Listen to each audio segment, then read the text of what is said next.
son lit. Père, quelque chose ne va pas chez cette femme. Montre-moi la vérité. Protège ces femmes qui vont là-bas chaque jour. Au fond de son cœur, une voix murmura. Observe attentivement. Alors Lucie commença à observer, et ce qu'elle va découvrir très bientôt vous laissera sans voix. Toutes les femmes continuaient d'acheter les serviettes hygiéniques bon marché chez Mama Ada, sans jamais se demander d'où elles venaient, ni comment elles se les procuraient.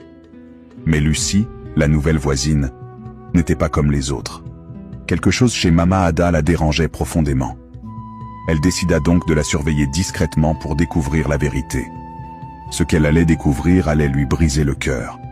Un soir de marché, après le coucher du soleil, les commerçantes rangèrent leurs étals pour rentrer chez elles.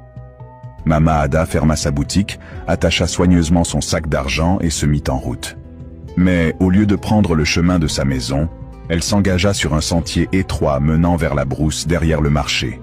Lucie, cachée derrière un manguier, la suivit silencieusement. « Mama Ada, que fais-tu dans la forêt ?» murmura Lucie pour elle-même. Il faisait sombre, mais Lucie avait une petite torche et son téléphone. Elle avançait sur la pointe des pieds, évitant le moindre bruit. Les grillons chantaient, les hiboux ululaient, et le vent sifflait entre les arbres. Le chemin devenait de plus en plus étroit et menait vers l'ancien ruisseau du village. Un endroit que tout le monde craignait.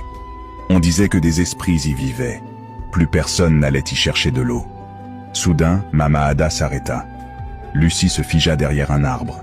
Mama Ada se retourna lentement, comme si elle sentait une présence. « Qui est là ?»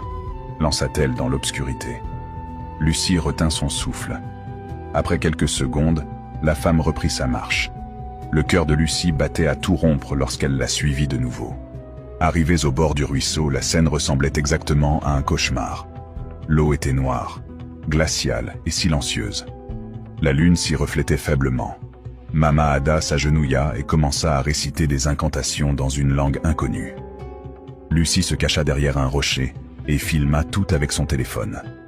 C'est alors que la reine-mère apparut. L'air devint lourd. Le ruisseau se mit à bouillonner. Puis une silhouette grande et lumineuse sortit lentement de l'eau. Sa peau était argentée, ses yeux rouge sang et une couronne de petits crânes ornait sa tête. Lucie étouffa un cri. Ses mains tremblaient, mais elle continua d'enregistrer.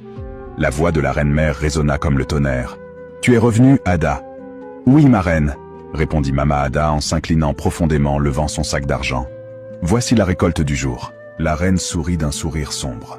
« Tu travailles bien. Ces filles stupides. »